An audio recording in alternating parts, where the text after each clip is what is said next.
Bonjour tout le monde, c'est Eve, bienvenue dans un vlogmas un peu spécial. Je fais un Q&A aujourd'hui, vous m'avez envoyé plein de questions, vraiment le fun, merci beaucoup.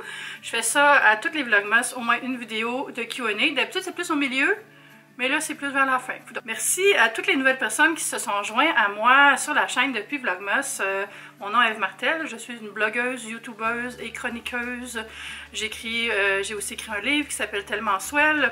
Puis je suis avec vous à tous les Noëls. Joyeux Noël et bienvenue dans mon univers. Là, j'ai rassemblé toutes les questions que j'ai screen capées. J'en avais demandé 2 fois. Puis j'ai des gens qui en ont laissé ici et là. Fait que j'ai tout rassemblé dans un album sur mon téléphone. Puis je vais lire à partir de ça les questions. Je répondrai pas à tout. Je réponds aux questions qui sont super intéressantes. Les questions qu'on m'a jamais posées. Je réponds pas non plus aux questions qui sont vraiment négatives ou sur des sujets super négatifs. Parce que c'est vlogmas là. On veut parler d'affaires le fun. Ça veut pas dire que je vais pas parler de choses sérieuses non plus. Mais tu sais, des trucs sur des dramas, là, moi ça me tente pas. J'ai pas le goût de parler de ça, c'est pas ma vibe de toute façon. J'ai mon petit verre d'eau ici. Et j'ai aussi un excellent café ici. Fait que ça va être une longue vidéo. Allez vous en faire un café si vous voulez. Je vous attends, là. Posez sur pause puis revenez, là. Ou non. C'est pas sur pause, restez. On commence tout de suite. Puis en passant, j'ai rien préparé, là, fait que ça va être vraiment improvisé, en mode comme si on jasait entre amis. Nous raconterais-tu ton enfance? J'aime vraiment ce que tu fais. Oh, ça pourrait être long, mais j'ai eu une enfance heureuse avec mes parents et mon frère. Je viens de Québec, puis j'allais à l'école comme tout le monde, puis j'allais dans une école vers la fin de mon primaire, une école qui était surtout avec du contenu musical, ça s'appelle La Maîtrise à Québec, puis c'est comme une école chorale, puis à toutes les fins de semaine on allait chanter, on faisait des tournées de chant, tout ça, fait que la musique a toujours été très présente. Je joue pas d'aucun instrument présentement, même si j'ai pris des cours quand j'étais jeune, de violon, de flûte comme tout le monde, puis de piano, mais j'aime beaucoup chanter, je chante encore. Mon frère est chanteur professionnel, ma mère est prof de chant, mon père fait de la percussion, mais il est architecte à la retraite. On a beaucoup déménagé quand j'étais jeune, mais finalement, on a fini par s'établir à Loretteville pendant 12 ans, à une rue de chez ma grand-mère. Fait que c'était vraiment le fun, je pouvais tout le temps aller voir ma grand-mère paternelle. Puis c'est comme mon deuxième set de parents un peu. Mes parents se sont séparés, divorcés quand j'avais, je vais dire 15 ans. Mais c'était super amical, dans un sens, c'est toujours difficile, un divorce, là. Mais j'ai la chance d'avoir des parents qui sont amis, puis qui ont les deux des conjoints-conjointes qui sont vraiment gentils, puis on forme une famille, tout le monde, puis je suis vraiment contente de les avoir dans ma vie. Fait que c'est la version courte de mon enfance. Si tu as envie de nous parler de ton parcours amoureux, ça pourrait nous inspirer. Ça, j'ai toujours cette question-là, puis j'y réponds jamais parce que j'en ai pas d'amoureux, j'en ai pas, puis c'est pas inspirant. En fait, c'est pas vrai. Regardez, je réponds comme ça. C'est possible d'être heureux sans avoir une blonde ou un chum. C'est vraiment possible, là. Moi, je suis très heureuse. Est-ce que j'aimerais ça avoir quelqu'un dont je serais amoureux, dont je pourrais m'occuper et qui s'occuperait de moi? Oui, c'est sûr. Mais je suis aussi très bien dans ma vie, très bien dans mes choix. Je me sens accomplie, je me sens aussi libre. J'ai jamais voulu avoir d'enfant, fait que ça aussi, ça a le fait que ça a été un peu particulier pour avoir un amoureux, tu sais, puis ça a le fait que j'ai perdu certains amoureux aussi qui, eux, voulaient des enfants. Tu sais, quand j'étais à la vingtaine, puis que c'était très clair que je voulais pas d'enfants, ben, je le disais d'entrée de jeu, puis ben, ça n'a pas toujours fonctionné avec certains garçons. Mais c'est correct aussi, là. Mais je sais pas, je suis vraiment quelqu'un qui est bien toute seule, heureusement, parce que sinon, ça serait plate. Mais si je veux vous inspirer, c'est de pas rester en couple si vous n'êtes pas bien, parce que c'est possible le bonheur seul. Trouves-tu ça difficile, des fois, de travailler de la maison? Éprouves-tu des besoins de partir des fois? Tu sais, c'est sûr qu'il y a 2 visions de ça. La vision normale où on n'a pas de pandémie, puis la version pandémie. Dans la version normale, je trouve ça vraiment facile parce que j'ai souvent des événements, des rendez-vous, je suis avec des amis, tout ça. Mais dans la version pandémie, je trouve ça difficile d'être tout le temps chez nous. Mais là, rendu là, c'est vraiment par rapport à travailler de la maison, je pense pas. Donc, travailler de la maison, je trouve ça vraiment le fun parce que c'est simple, puis c'est chez nous. Mais en même temps, c'est difficile parce que justement, j'ai tout le temps la face à mon travail. Tu sais, si je décide, aujourd'hui je prends congé, j'ai quand même l'ordi qui est là, qui me dit « Ah, tu pourrais être en train d'écrire des billets, tu pourrais être en train de faire des démarches, tu pourrais être en train de faire de la facturation, tu pourrais blablabla, tu sais. » C'est pas comme quelqu'un qui part du bureau, qui décroche puis qui s'en va chez eux. Quoique beaucoup de gens amènent leur travail à la maison aussi. Mais ouais, moi je trouve ça vraiment le fun de travailler à la maison. Je ne retournerai jamais dans un bureau, genre jamais. Mais J'aurais aimé ça, peut-être trouver quelque chose dans un bureau, dans une équipe à quelques jours semaine, juste pour vivre quelque chose de différent dans ma semaine. Mais je pense que c'est un peu utopique. Je sais pas. Je sais pas. Qu'est-ce que je ferais? La consultation, j'aime ça. Je l'ai fait un peu cette année, mais en remote. Sinon, non, je suis vraiment bien travailler de chez nous. Puis je me trouve chanceuse justement d'avoir déjà été travailleuse autonome parce que la pandémie, pour moi, ça a été un moins gros choc que pour bien des gens qui ont dû s'ajuster à travailler chez eux avec des enfants en bas âge ou même avec les ados qu'il faut soutenir parce qu'ils s'ennuient de leurs amis, tout ça. Puis tu sais, avec leur femme ou leur mari ou en tout cas leur conjointe qui sont aussi là ou tu sais, qui contribuent, qui fait quoi, ça a créé des dynamiques un peu spéciales, c'est sûr. Fait que pour ça, je me trouve chanceuse. J'avais déjà mon mood. Des conseils de produits beauté pour hommes, pas évident de trouver des bons conseils. Ben, je dirais, il y a plusieurs bonnes gammes, là. EDC font des bons produits. Biotherm, très bonne gamme. Groom aussi, surtout si vous avez de la barbe. Ouais, mais je connais pas tant les produits pour hommes, honnêtement. Moi, quand je blogue des choses dont je me sers souvent. Fait que le mieux, c'est d'aller voir une esthéticienne, se faire recommander des choses, ou même à la pharmacie au Québec, il y a des bonnes conseillères beauté, donc une piste à suivre. Il y a un ciel bleu qui sort, puis ça me dérange même pas que la lumière change. Qu'est-ce qui te fait sortir de ta zone de confort? Ou quand les plans changent dernière minute, ça, je suis pas confortable, j'aime pas ça.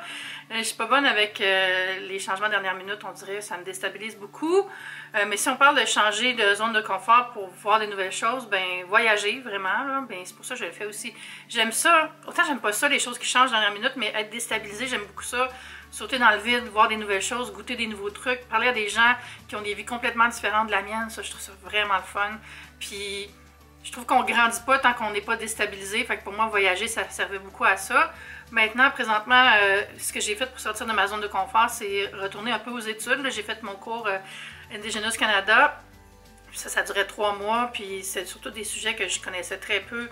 Puis, tu sais, il y avait beaucoup de lectures à faire, tout ça. Puis, ça m'a beaucoup, pas provoqué, mais ça m'a mis face à face avec les conditions au Canada. Puis, ça m'a fait beaucoup réfléchir. Fait que ça, c'est hors de ma zone de confort, mais c'était important que je le fasse, je trouve. Ton cocktail préféré? Ben j'ai fait un gin and jam récemment, puis j'aime beaucoup ça. Je l'ai mis sur Instagram. C'était avec un sponsor, mais c'est un cocktail que je fais vraiment souvent. C'est sirop simple ou sirop d'agave avec du gin. Vous pouvez prendre un gin aromatisé. Avec du jus de citron dans un shaker, tchic, un petit peu de confiture, brasser ça. Puis on verse ça sur de la glace, puis on décore avec une cuillerée à thé, une cuillerée à soupe, en tout cas, une cuillère de confiture, c'est super bon. Sinon, amaretto sour, j'adore ça. Sinon, juste un bon whisky sur glace, trop bon, mais un gros cube de glace, c'est pas que ça fonde trop vite. Ou old fashion, Aperol Spritz, très bon, très frais, j'adore. Si tu pouvais revenir en arrière, que ferais-tu de différent? Oh, oui, je pense que je ne me serais pas inscrite à mon cours au cégep tout de suite. J'aurais arrêté l'école 2 ans tout de suite au lieu d'essayer de me forcer à faire un cours au cégep que j'aimais pas juste pour dire que j'allais à l'école. Ben, j'ai fini par faire ça, j'ai fini par arrêter, prendre un break de 2 ans. Après ça, je suis déménagée à Montréal puis j'ai fait mes études. Ouais, j'aurais sûrement fait ça pour plus me connaître puis pas juste me forcer à étudier dans quelque chose. En même temps, j'ai aimé ça, faire les cours un peu. J'allais pas souvent. Mais tous mes cours hors et lettres, ça, j'adorais ça. Mais le reste, c'est la philo puis les cours d'éduc. Je suis pas quelqu'un qui passe beaucoup de temps à penser à ses erreurs ou à des regrets. J'aime mieux voir qu'est-ce qui n'a pas marché, puis pourquoi, puis qu'est-ce que ça m'a apporté, puis move on, parce que sinon on fait juste de l'angoisse, puis c'est pas bon ça. Ce que tu as fait pour pas trop t'ennuyer en ce deuxième confinement, perso je trouve ça rough. Ben j'ai beaucoup joué, comme vous savez, au jeu Animal Crossing sur la Switch. J'ai fait mon cours, comme j'ai dit tantôt, retourné aux études un peu, mais chez moi. J'ai regardé beaucoup de séries. C'est pour vrai, il n'y a pas de secret là. C'est comme être en convalescence. Il faut trouver des choses pour se désennuyer. Je me force aussi à appeler plus souvent des gens ou à faire des zooms, même si je suis un peu comme... tu sais, c'est tellement cliché ça de pas vouloir lever un téléphone, mais quand tu parles à une personne, ça fait du bien. Ouais, essayer d'avoir plus de contact. Tu sais, parler à mes amis, même si je les vois pas, là, parce qu'ils me manquent vraiment beaucoup. C'est tough, là. Hey, j'ai pas vu PL depuis septembre. Je pense Ariane puis Andrew aussi, ou peut-être octobre, septembre, octobre. En tout cas, Tu sais, on n'était pas reconfinés, là. Ben, on n'est pas confinés, là, mais tu sais, c'était pas zone rouge intense encore. J'allais chez Ellie aussi. La fin de semaine que tout le monde est tombé en zone rouge, c'était la fin de semaine que j'étais allée chez Ellie avec Dentelle. J'ai pas vu mon ami Gabriel Chalifou depuis des mois aussi. Tu sais, c'est rough, là, pour voir ses amis. C'est long, là. Je suis tannée. Ma famille, je suis plus habituée de pas les voir parce qu'ils habitent pas à Montréal, tu sais. Fait qu'ils me manquent, mais ils me manquent tout le temps. Fait que c'est moins un choc. Comment vas-tu pour vrai avec ce deuxième confinement? Je vais bien. Pour vrai, je vais mieux. Ça dépend. Je vais mieux sur bien des aspects que le premier. Mais on n'est pas en confinement techniquement. Mais présentement, je vais mieux mentalement. Peut-être parce que j'accepte plus ce qui se passe. Tu sais, je me fais moins de plans. On dirait avant, je me faisais tout le temps comme un plan. Ok, au mois de mai, ça va être correct, là. Voyons donc. Ah, au septembre, on donne un coup, on va se voir à Noël. Puis là, je suis comme, non. Là, la vie, là, arrête de te faire des plans. Puis fais juste accepter que à chaque jour, tu fais tes petits trucs, puis that's it. Parce que sinon, là, je vire folle. Donc, je fais plus de plans jusqu'à temps que j'aie un vaccin dans mon bras. Puis que tout le monde soit en mode vaccin aussi, puis qu'on s'en sorte de tout ça. Parce que moi, je crois au vaccin, en passant, là. Si vous laissez des commentaires anti-vaccins en dessous, pour vrai, je vais juste les cacher en passant, là. Je veux pas d'arguments anti-science dans mon YouTube. Puis c'est correct pour votre opinion, mais c'est pas la place en dessous, s'il vous plaît. Bref, parenthèse. Mais ouais, c'est ça. Je fais plus de plan, ça va mieux. Hello Eve, comment gères-tu la jalousie si jamais ça t'arrive de la ressentir? La jalousie, pas vraiment, non. Je suis pas quelqu'un de jalouse. Tu sais, je peux peut-être envier quelqu'un, genre, ah, wow! Hey, elle est allée à telle destination, c'est donc ben hot, j'aimerais tellement ça être là, tu sais. Mais tu sais, genre, suivre quelqu'un par jalousie, tu sais, quelqu'un que tu dis, en tout cas, là, elle mérite pas ce cas-là, hein, puis blablabla. Il y a plein de monde qui font ça, ça me fait capoter, là. Je pense que la jalousie, c'est un sentiment qui ronge les gens par en dedans, puis qui les rend juste faibles. C'est quelque chose qui va te vider de ton énergie constructive, c'est pas quelque chose qui va te nourrir. Tu sais, c'est correct de patiner avec tes amis, tout ça, là, mais si ça devient que, mettons, tu suis quelqu'un sur Instagram juste pour la haïr, là, parce que tu lui envies sa vie, puis je sais que ça arrive, ben c'est tellement comme arc, ça, faut pas faire ça. Mais je me sens pas comme ça, je me sens pas comme une personne jalouse, limite même pas envieuse, je suis plus comme good for her, tu sais, c'est le fun, good for him, puis ça va plus me stimuler, tu sais, si je vois, mettons, ok, exemple professionnel, quelqu'un qui a eu une super belle collab avec une marque que j'aime puis que j'utilise, puis je suis comme, ah, il me semble que j'aurais aimé ça faire cette collab-là. Ben, au lieu de dire, pourquoi elle, pas moi? Tu sais, je suis plus à dire, ah, qu'est-ce qu'elle a fait? Ah, c'était quoi? Ah, c'est cool. Ben, peut-être que si je faisais tel truc, peut-être que si j'envoyais mon kit média à l'agence, peut-être si, tu sais, je faisais tel type de contenu. Puis essayer d'être en mode constructif, puis aussi voir comment ça pourrait fitter avec mon audience, puis qu'est-ce qu'on peut développer comme ça. Fait que d'être vraiment plus un thinking business, on va dire. J'aime ça m'inspirer et non envier. À quelle époque dans l'histoire aurais-tu aimé vivre? Ben j'ai déjà vécu pas mal. Tu sais, moi j'ai vraiment aimé avoir un enfant dans les années 80. C'était vraiment le fun. Puis même en regardant, tu sais, par en arrière, je trouve ça encore le fun.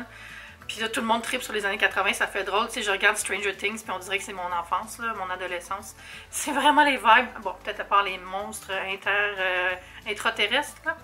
Mais j'aurais pas aimé vivre dans le passé parce qu'il y a trop de facteurs de risque de pas être confortable. Le monde était tellement plus pauvre que maintenant, puis plus malade. Puis tu sais, il suffit que tu sois dans la mauvaise classe, puis t'es faite, là, tu vas juste souffrir pour travailler jusqu'à 40 ans, puis t'es mort, là. Je pense que j'aimerais mieux vivre dans le futur, tant qu'à ça, quoique le futur, parfois, est un peu dystopique. Mais si tu me demandes c'est quoi les vibes que t'aimes de d'autres époques, j'aime beaucoup toute l'époque victorienne. Tu sais, c'est très mystérieux, c'est très protocolaire, ça me plaît beaucoup. Mais ça, c'est une version Hollywood, tu sais, parce que la vraie version, je serais peut-être la bonne en train de gratter la vieille baignoire en bas, là, fait que no bueno. Quelle est la plus belle qualité et le pire défaut des Québécois? Wow! C'est touché répondre à ça, hein? Sentez-vous pas call-out personnellement, c'est juste une opinion. Je pense que le pire défaut, c'est que justement, je parlais de jalousie tantôt, là. Il y a vraiment ça au Québec, je trouve. Il y a beaucoup de gens qui sont mesquins par rapport au succès des autres. Dès que tu fais de l'argent, dès que tu es fier de ce que tu as fait, ben là, tu te pètes plus haut que le trou, tu es fraîchier, tu te le fais dire, tu sais, faut pas qu'aucune vedette soit fière de son succès, sinon ils sont comme cancellés. Je trouve qu'il y a ça trop rapidement au Québec, d'essayer de détruire les gens pour leur succès, puis je comprends pas pourquoi, ça fait tellement de nez pour un petit pain, là. Puis dans les qualités, je dirais l'hospitalité, on est très accueillant, on veut découvrir les autres, on veut comme leur faire plaisir, on est fiers de leur montrer c'est quoi le Québec.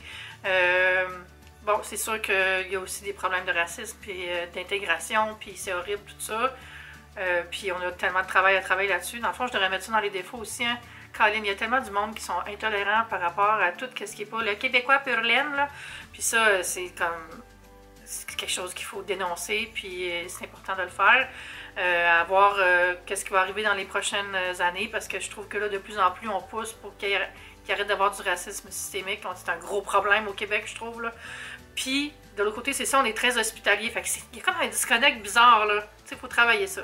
Défaut chez des gens que tu n'es pas capable de tolérer. Oh, je dirais quoi? Qu'est-ce qui me gosse?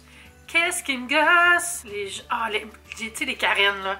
Les gens qui sont méchants, ingrats, tortionnaires envers n'importe qui considère en bas d'eux, là. Donc, du stade dans un resto, la fille à la pompe à essence, le commis, vendeur dans un magasin, puis qui sont tellement méchants dans leurs mots, puis tout de suite qui attaquent dès qu'il y a quelque chose qui n'est pas à leur goût, là, c'est comme « Take a chill pill, madame, take a chill pill ». Puis en plus, ils sont du mal à eux-mêmes. Tu sais, quand on est fâché, contrarié, mettons, j'ai commandé un café, puis c'est pas ça qu'on me sent, là. Tu sais, c'est quoi les deux scénarios? C'est pas ça que j'avais commandé, pouf! Tu vas me refaire ça! Versus, y goûter, c'est pas ça que j'ai commandé, excuse-moi, tu pourrais-tu me le refaire? Tu sais, dans les deux scénarios, là, tu as le même résultat de ils vont te le refaire ton café, mais dans un, tu t'es rempli d'une énergie dégueulasse, tu as brisé la journée de la personne qui t'avait servi, puis qui a peut-être même pas comme une erreur, parce que peut-être c'est toi qui t'es trompé, on sait pas, tu sais. Mais cette personne-là, tu l'as comme attaqué avec tes mots, versus juste expliquer la situation, puis l'autre, elle va te faire ton truc, elle s'en fout, là. Penses-tu que la compagnie va lui dire « Hey, tu t'es trompé dans le café? » Non. Mais c'est ça, c'est que tu as mis de l'huile sur le feu versus juste dire « Hey, c'est pas le bon truc. » Ça, je trouve que c'est tellement pas des belles personnes, là. Je trouve ça... ça me dégoûte. Puis aussi, tu sais, quand tu vas sur une date, justement, là, puis le gars, il est pas fin avec la serveuse. Ça m'est arrivé une couple de fois dans ma vie, là, puis... Excuse-moi, là, si tu es méchant, condescendant avec la serveuse, mettons qu'on commence à sortir ensemble, c'est quand que tu vas me montrer ton vrai jour à moi, tu sais. Parce que c'est clair que tu es comme ça avec tout le monde. C'est juste que là, tu as un power trip avec elle devant moi. Non. Fait que ça, c'est cancel tout de suite. As-tu déjà pris une décision qui a changé ta vie? Si oui, penses-tu à cette autre vie? Ben, déménager de Québec à Montréal, c'était toute une décision. J'étais jeune vingtaine, mais sinon, c'était comme... OK, je recommence à zéro, mon parcours d'études. J'arrivais là célibataire avec un coloc. C'était comme, c'est repartir à zéro versus si j'étais restée à Québec, qu'est-ce qui serait arrivé? Je pense pas que ça aurait été mieux, honnêtement, parce que j'étais pas très heureuse à Québec. Je trouve qu'il y avait rien à faire. Quand t'es jeune puis t'es stimulé par plein de choses nouvelles, puis que tu veux découvrir la vie, la planète, tout ça, Québec, c'était pas super. Là, je vous parle de Québec de début des années 90. En Québec, c'est rendu autre chose, je trouve, maintenant, là. Mais ouais, puis je regrette pas, mais je m'ennuie tout le temps de ma famille, là. C'est le seul regret un peu, c'est que ça soit si loin. Bonjour Eve, as-tu des phobies, angoisses liées au monde médical? Non, aucunement. J'ai eu plusieurs chirurgies pour des raisons médicales. Anesthésie, j'ai pas peur des vaccins. Hey, c'est pas vrai, on peut dire que c'est médical le dentiste, hein? Parce que j'ai peur du dentiste. J'étais en train d'oublier. Ouais, j'ai eu un gros problème avec un dentiste du passé qui m'avait fait très mal, il ne croyait pas que j'étais pas gelée. Puis j'ai arrêté d'aller chez le dentiste pendant 5 ans. Après ça, jusqu'à temps que je découvre mon dentiste actuel, le Dr Michel Cacon, K-A-K-O-N, à la clinique dentaire du Vieux-Montréal, qui est un prince parmi les hommes. Puis il m'a tout de suite mis à l'aise, puis depuis ce temps-là, je vais là. Puis, ouais, il est vraiment top. Mais ouais, mais les bruits au dentiste, encore, là, je me suis fait nettoyer les dents cette semaine, là, puis la semaine passée. Puis je disais à l'hygiéniste, hey, c'est vraiment les bruits, ça n'a aucun sens. Je devrais porter mes écouteurs que je mets dans l'avion pour canceller les bruits. Quel genre de commerce trouves-tu qu'il manque dans ton quartier ou à Montréal en général? Je réponds encore une fois comme si c'était pas une pandémie générale mondiale présentement. J'aimerais qu'il y ait plus de cafés, des petits cafés cute, plus de restos aussi qui sont en haut d'une pataterie mais en bas d'un hélicoptère, tu sais, plus mid-range. Plus casual, mais un casual qui n'est pas du fast-food. Je sais pas si tu comprends. Tu sais, je trouve qu'il y a beaucoup de restaurants que c'est assiette à partager, lichen sur rocher, là. Mais tu sais, c'est le fun, la cuisine fancy, tout ça, mais je trouve que j'aimerais ça avoir plus des trucs, tu sais, le resto de quartier, là, ça, j'aimerais ça. Plus de boutiques aussi, il n'y a pas tant de boutiques, le fun, surtout sur l'artère principale d'Ontario. Sainte-Catherine, surtout, il y a tellement de locaux libres, là, ça serait temps que ce soit habité. Tout ça. À Montréal, en général, je sais pas, c'était grand à Montréal, là, il y a tellement de quartiers. Là. Es-tu du genre à épargner full pour la retraite ou vivre au jour le jour sans trop d'économie? Non, j'économise vraiment beaucoup. Je veux être confortable quand je vais être à la retraite. Ce que je fais, c'est que je mets des dépôts directs en épargne. J'ai aussi un portefeuille d'actions, investissement, tout ça.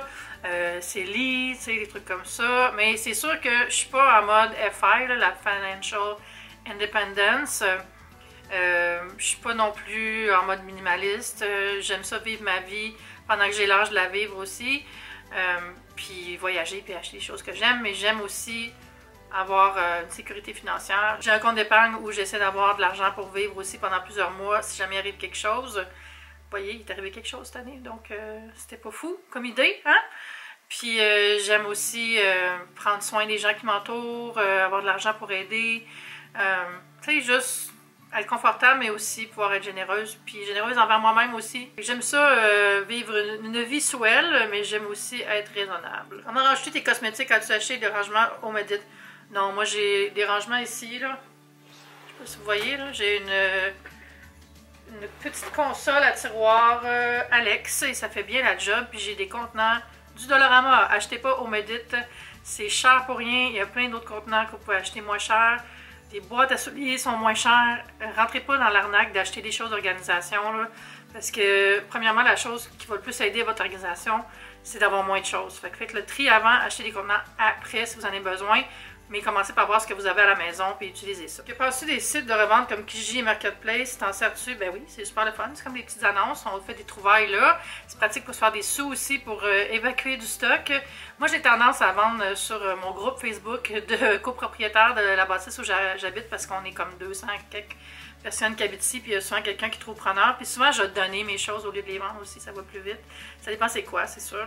Mais ouais, je trouve que c'est une belle façon de stimuler l'économie de seconde main, de réutiliser, de servir encore des choses, puis de pas juste remplacer par du neuf tout le temps. J'achète pas énormément, sur ça je vais plus vendre. Puis quand j'achète, ça va être des petits objets, pas des meubles, je vais pas faire rentrer des meubles chez nous que je sais pas d'où ils viennent exactement. Que retiens-tu de positif pour 2020? Oh, je dirais que je suis plus résiliente que je pensais. Je suis capable d'accepter des choses qui me font mal, qui me font pas du bien, qui me rendent un peu cinglée, mais je suis capable. Je vais survivre à tout ça. Je retiens aussi que j'ai des amis extraordinaires qui sont là pour moi. Puis c'est fou de réaliser ça. Ok, là on va rentrer dans une question affaires, une question influenceur. Que penses-tu de la fermeture du Slingshot? Pour ceux qui ne savent pas, le Slingshot, c'est une agence qui représentait des YouTubers au début, qui était ouverte depuis, je pense, presque 4 ans. Ça faisait partie du groupe Attraction Média. Attraction Média étant une grosse compagnie de production de contenu pour le web et la télé. C'est genre les chefs, là, c'est Attraction qui fait ça. Puis le Slingshot a été mis dans le groupe pour représenter des talents de style YouTuber principalement. Dans le fond, c'était un regroupement d'agents qui étaient là pour représenter les intérêts des YouTubers face à des demandes de marques qui veulent faire des deals avec eux autres, puis aussi pour lancer des projets comme du merch, des vêtements, des collections, des projets de livres, tout ça. Moi, j'ai été au Slingshot pendant presque 3 ans. Ça m'a vraiment bien soutenue. J'avais mon agent David qui était super, que j'adorais. Mon Dieu, je l'aime encore d'amour. David, si t'écoutes ça, love you, miss you. Mais moi, personnellement, j'ai un background en publicité, fait que je me débrouille bien pour tout ce qui est négo, tout ça. Mais je voulais avoir de l'aide parce que ça demande beaucoup de temps. Puis j'avais aussi envie de faire partie d'un groupe, de sentir que j'avais comme un bureau dans un sens, là, puis ça donnait cette vibe-là. Au Slingshot, on nous donnait beaucoup des ateliers, de comptabilité, aussi avec des spécialistes Instagram, plein d'affaires de même. Puis ça, c'était vraiment le fun. Fait que là, il est arrivé 3 choses, toutes à cause de la pandémie, dans le fond. Là. La première chose, c'est que mon agent est parti, il m'a annoncé qu'il retournait en France parce que, tout le monde était mis avec des heures réduites à cause de la pandémie, tout ça. Puis, il y avait vraiment moins de contrats aussi, c'était une dynamique qui marchait plus tellement. Puis moi, il n'était pas question que j'ai un autre agent que David, là, même si j'aimais beaucoup les autres sur un plan amical. Moi, c'était David ou c'était rien. Fait que j'étais comme non. Il y a aussi eu quelque chose dont j'ai pas le droit de parler, mais qui a rapport avec, on va dire, la compensation. Ça, j'étais pas d'accord. Fait que moi, je suis partie. Puis là, quelques mois plus tard, ils ont annoncé qu'ils fermaient. Mais ça, là, c'était écrit dans le ciel. Là, parce que si ton modèle d'affaires est autour de gens qui font de la pub, puis qui font des trucs comme ça, puis il n'y a plus de pub, il n'y a plus d'argent qui rentre. Puis tu sais, il y a dû y avoir d'autres raisons là, à l'interne, je ne connais pas toutes les raisons. Mais j'étais zéro étonnée quand ils ont annoncé qu'ils fermaient. J'étais super triste parce que c'était la fin d'une époque, puis c'est une belle compagnie, des gens extraordinaires qui ont monté ça. Mais ouais. Puis aussi, tu sais, il y avait eu toutes les histoires avec Kevin Marquis, puis Jamesy, tout ça, qui se sont fait dénoncer, qui faisaient partie du sling, puis ça l'a quand même terni. Puis ouais, fait qu'il est arrivé plein d'affaires pendant tout l'été, puis là, finalement, ils ont décidé de mettre la clé sous la porte à l'automne. Puis c'est très triste, mais tu sais, aussi, le paysage a tellement changé. Quand le Slingshot est arrivé, c'était les YouTubers. Il y a une agence de YouTubers. Puis là, c'est devenu, il y a des gens qui font plus de vidéos, ils font juste des choses sur Instagram. Puis les gens sont sur Instagram, mais leur carrière, dans le fond, c'est d'être une chanteuse ou un nutritionniste. Tout ça. Puis là, c'était comme tout un melting pot qui était quand même le fun, mais c'était plus une agence de YouTubers. Puis ça me manquait aussi. Puis je pense qu'ils sont allés trop loin de leur ADN, en s'étirant beaucoup sur des projets de merch, puis des projets de ci, puis de ça, puis je pense qu'ils ont arrêté de se concentrer sur développer les talents individuels. Ça, c'est vraiment une opinion, là. C'est pas, j'ai pas constaté ça, là. Personne m'a dit c'est ça, là, mais moi, je trouvais que c'était ça. J'ai trouvé qu'il y avait beaucoup de temps qui était passé sur développer certains individus, puis leur brand, puis les choses qu'ils vendaient, versus développer une offre produit. Tu sais, moi, j'aurais fait des newsletters envoyés dans les compagnies à chaque mois pour dire c'est quoi les nouveaux projets de chaque créateur. D'essayer de mettre en contact les créateurs avec les médias plus traditionnels, tu sais, faire plus de ponts, travailler plus en manager dans le fond. Mais dans le fond, c'était des agents, c'était pas des managers, fait que c'est correct. Puis tu sais, j'ai remercié tellement, là, mais c'est pour vous faire comprendre c'était quoi qui a changé, il y a beaucoup ça qui est arrivé. C'est que les sources de revenus ne correspondaient plus aux besoins de l'agence pour rester ouverte, je pense. Quel est le secret pour prendre une belle photo culinaire à la maison sans équipement de pro? En un mot, lumière. C'est toujours plus beau à la lumière du jour, avec une lumière naturelle qui est neutre, pas le gros soleil, pas trop d'ombre, pas dans la cuisine comme je fais tout le temps. Non, mais c'est vraiment plus beau pour les photos, je parle. C'est parce que je filme dans la cuisine, évidemment, mais mes photos, j'y prends presque tout le temps ici, sur le bord de la fenêtre ou dans l'autre côté, très très près de la lumière. Puis aussi, c'est d'ajuster les couleurs. Hein. Il y a des applications pour ça. Moi, j'utilise Lightroom, mais vous pouvez prendre les applications gratuites qu'il y a dans Instagram directement. Ajuster toujours un peu la saturation pour mettre un peu plus de couleurs vives. Essayez de prendre des couleurs naturelles aussi. Tu sais, des fois, je vois des gens qui font des photos de bouffe avec des filtres turquoise. Je suis comme, on est-tu en train de déjeuner sur Mars? C'est quoi ça? Non. Donc, faire attention de respecter aussi le côté naturel des aliments, puis de ne pas forcer ou désaturer trop. Puis ici, ça va avoir un petit peu de contraste, que ça a l'air appétissant. Puis styler aussi un peu, tenir le bol.